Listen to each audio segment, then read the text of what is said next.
The house was cheaper than it should have been. Mark noticed that immediately and decided, consciously, not to ask why. Cheap houses always came with stories, and stories were just excuses people used to justify leaving. He wasn't planning on leaving. The realtor called it solid, quiet, a good place to start over. The inspection came back clean. The floor plan showed a neat rectangle, main floor, second floor, basement, no extra rooms. Mark moved in alone, mattress on the floor, dishes still in boxes. The house felt empty in the way a mouth feels empty, like it was waiting to be used. He found the door beneath the basement stairs on the third day, small, white, ordinary. The brass knob was warm when he touched it. "That's new," he said. The door opened easily. The space inside was finished, carpeted, too clean. The air smelled faintly metallic, like old pennies held too long in a closed hand. The light was already on. Mark stood in the doorway longer than he meant to. "You weren't on the floor plan," he said. The room answered, not aloud, not at first. The sound slid into his head the way a memory does. They never draw what they don't intend to admit. Mark's breath caught. He laughed once, sharp. "I'm tired." "You're alone," the room said gently. "That makes it easier." He backed out and closed the door, heart racing. He didn't sleep that night. When he did drift off, he dreamed of being pressed flat between walls that breathed. In the morning, he checked the floor plan again, still no room. That night, he went back down. The door was open. The room looked larger. Not dramatically, just enough to be undeniable. "You changed," Mark said. "I make space," the room replied. "When I'm given reason." Mark swallowed. "What are you?" There was a pause. Not hesitation, consideration. "Hungry," it said, but polite. That made him smile despite himself. He learned the rules quickly. The room spoke when no one else was in the house. It told him stories, quiet, intimate ones, about other homes, other basements, other people who'd listened. "They always start the same," it said. "Someone notices me, someone understands."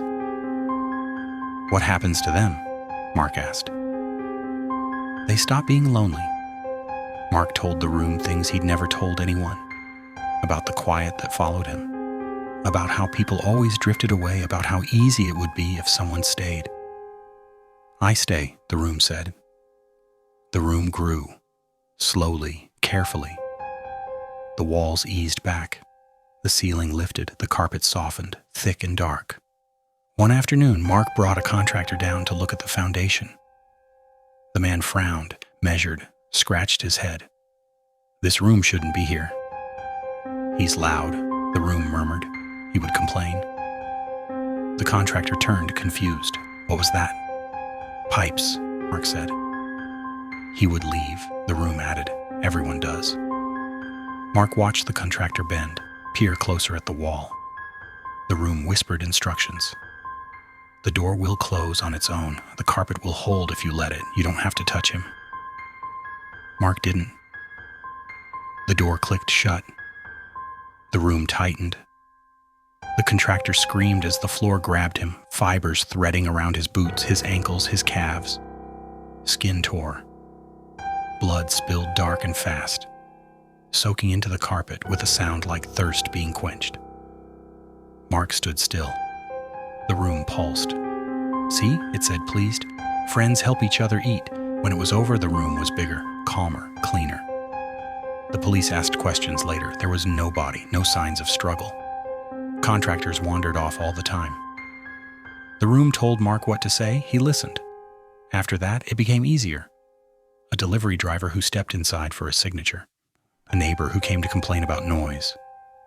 A woman from a dating app who said she liked old houses.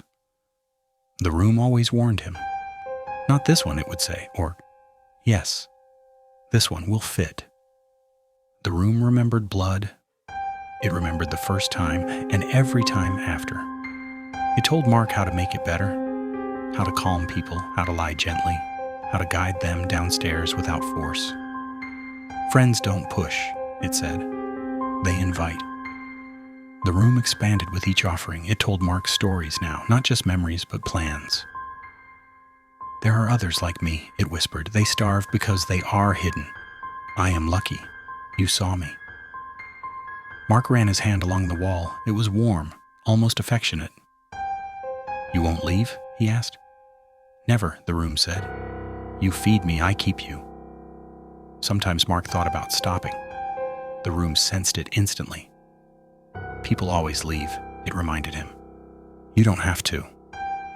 The room beneath the stairs was never on the floor plan because it wasn't finished. It was becoming, and Mark was no longer alone. Friends, after all, should feed each other.